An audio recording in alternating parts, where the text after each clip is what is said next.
Hi, welcome back to Business Minded Old Friends and today's video எதை பற்றி அப்படின்னு பார்த்தீங்கன்னா எஸ் பேங்க் இன் ஆக்ஷன் அப்படின்னு சொல்லுவேன். ஸோ எதனால் அப்படின்னு பார்த்தீங்கன்னா எஸ் பேங்கோட நான் பர்ஃபார்மிங் ஆசட்ஸை வந்து ஏஆர்சிஎஸ் கம்பெனிஸ் வந்து விற்க போகிறதா சொல்லியிருக்காங்க. நெட் ஒர்த்து 32,000 crore கிட்ட வந்து பார்த்தீங்கன்னா விற்கிறதா சொல்லியிருக்காங்க. ஸோ வாட் இஸ் ஏஆர்சிஎஸ் அப்படின்றத பார்க்கறதுக்கு முன்னாடி before going to video please subscribe my channel, like பண்ணுங்கள், ஷேர் பண்ணுங்கள், கமெண்ட் பண்ணுங்கள், முக்கியமாக சப்ஸ்கிரைப் பண்ணுங்கள் ஃப்ரெண்ட்ஸ். ஸோ எஸ் பேங்க் வந்து ஏஆர்சிஎஸ் கம்பெனிஸ்க்கு வந்து விற்கிறதா வந்து சொல்லிட்டு இருக்காங்க. எதை விற்கிறதா சொல்லியிருக்காங்க அப்படின்னு பார்த்தீங்கன்னா அவங்களோட NPA. So total worth of NPA என்ன அப்படின்னு பார்த்தீங்கன்னா 32,000 crore. ஸோ 32,000 கோடி. ஸோ 32,000 கோடி பேட் லோன்ஸ்னு சொல்லுவாங்க. ஸோ நான் பர்ஃபார்மிங் ஆசட்ஸ், நம்ம ஏதாவது ஒரு காசை அதாவது வந்து கடன் கொடுத்ததை திருப்பி பெற முடியாத கடனை தான் வந்து பார்த்திங்கன்னா நான் பர்ஃபார்மிங் ஆசட்ஸ் அப்படின்னு சொல்லுவாங்க. ஸோ ஏஆர்சிஎஸ் அப்படின்னா என்ன அப்படின்னு பார்த்தீங்கன்னா அசெட் ரீகன்ஸ்ட்ரக்ஷன் கம்பெனிஸ் அப்படின்னு சொல்லுவாங்க. Asset reconstruction. ஸோ இப்படியும் ஒரு பிஸ்னஸ் இருக்குதா அப்படின்னு பார்த்தீங்கன்னா இருக்குது.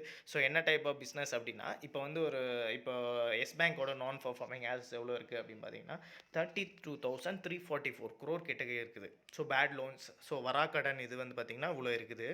இதை என்ன பண்ணுவாங்க அப்படின்னு பார்த்தீங்கன்னா ஒரு சில கம்பெனிஸ் இருக்குது, அவங்கக்கிட்ட இந்த காசை வந்து விற்றுருவாங்க. ஸோ எப்படி விற்பாங்க அப்படின்னு பார்த்தீங்கன்னா ஒரு அமௌண்ட்டை வந்து கொடுத்துட்டு ஃபஸ்ட்டு வந்து அந்த ஏஆர்சி அசட் ரீஸ்ட்ரக்சரிங் கம்பெனிஸ் இருக்குல்ல, reconstruction companies.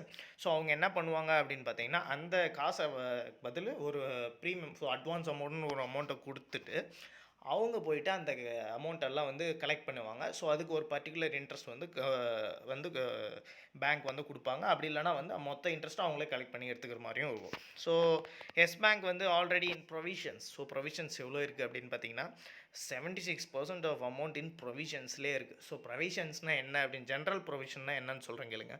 General ப்ரொவிஷன்னா nothing but இப்போ வந்து ஆல்ரெடி இன் ஃப்யூச்சரில் வந்து இப்போ அந்த 76% ஆஃப் அமௌண்ட் இருக்குது அப்படின்னாலையும் அதுக்கு ஃப்யூச்சரில் டிஃபால்ட் தான். ஸோ ஆல்ரெடி கொடுக்க வேண்டிய அமௌண்ட்டை வந்து கிளியர் பண்ணுறதுக்கான அமௌண்ட்டு தான் அது. ஸோ அது வந்து பார்த்திங்கன்னா புக் வேல்யூவில் அஃபெக்ட் பண்ணும்.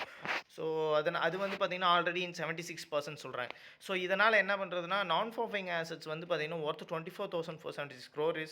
அது வந்து பார்த்திங்கன்னா லுக்கிங் டு சேல் பண்ணுறதுக்கு வந்து பார்த்துட்ருக்காங்க. ஏன்னா ப்ரொவிஷன்ஸே ஆல்ரெடி ரொம்ப அதிகமாக இருக்கிறதுனால ஸோ அதை செல் பண்ணும் அப்படின்னு வந்து இருக்கிறாங்க. ஸோ இதனால் என்ன ஆகுது அப்படின்னு பார்த்திங்கன்னா விற்றாங்கன்னா அவங்களோட பேலன்ஸ் ஷீட் வந்து க்ளீன் ஆகுது அப்படின்னு சொல்கிறாங்க.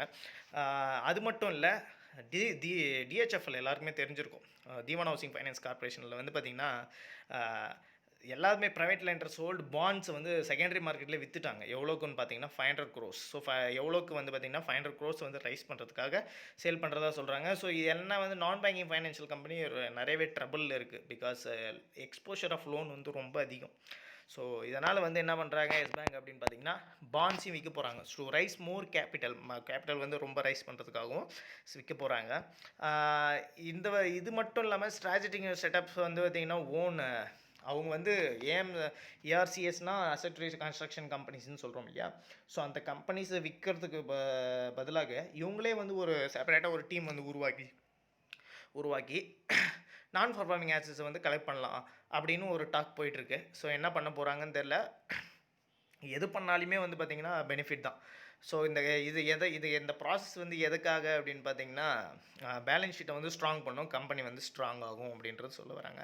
ஸோ இதை பெயில் அவுட் பண்ணதுக்கு வந்து எத்தனை கம்பெனிஸ் வந்துச்சுன்னு, எத்தனை பேங்க் வந்துச்சுன்னு உங்களுக்கே தெரியும். ஸ்டேட் பேங்க் வந்தாங்க, HDFC பேங்க். ஸோ பேங்க்கோட ப்ரெசன்ஸ் தெரியுது, அவங்களோட வெனரபிலிட்டி, அவங்களோட ஸ்ட்ரென்த்து எல்லாமே தெரியுது. Don't miss this opportunity. Buy பண்ணுங்கள், as much as possible buy பண்ணுங்கள். அண்ட் வந்து பார்த்திங்கன்னா this is not a recommendation. You have to do your research before doing any because I am not a separate stone, அதனால் சொல்கிறேன். Then வந்து பார்த்திங்கன்னா lender was brought under new management. So இந்த lenders எல்லாமே வந்து பார்த்திங்கன்னா நியூ மேனேஜ்மெண்ட் ஸ்டைல் கிட்ட வந்திருக்கு. ஸோ இப்போ மேனேஜ்மெண்ட்டு நல்லா போயிட்டுருக்கு. ஸோ இனிமேலுக்கு வந்து பேட் லோன்ஸ் அப்படின்றது இருக்காது அப்படின்னு சொல்ல வராங்க. ஆல்ரெடி வந்து பார்த்திங்கன்னா FPO ஃபியூச்சர் பப்ளிக் ஆஃபரிங் அப்படின்னு சொல்லியிருக்கோம், நம்ம வீடியோஸ்லேயே நான் நிறையா போட்டிருக்கேன். ஸோ அதில் வந்து பார்த்திங்கன்னா ஆல்ரெடி வந்து பார்த்திங்கன்னா 15,000 crore வந்து FPO சக்ஸஸ்ஃபுல்லாக ரன் ஆச்சு த்ரூ FPOவில். தென் வந்து 5,000 crore வந்து லாங் டேர்ம் ரீஃபைனான்சிங் பாரோவிங்கில் நடந்திருக்கு. ஸோ கம்பெனியோட விசிபிலிட்டி நல்லாவே இருக்குது. If you want to go with by.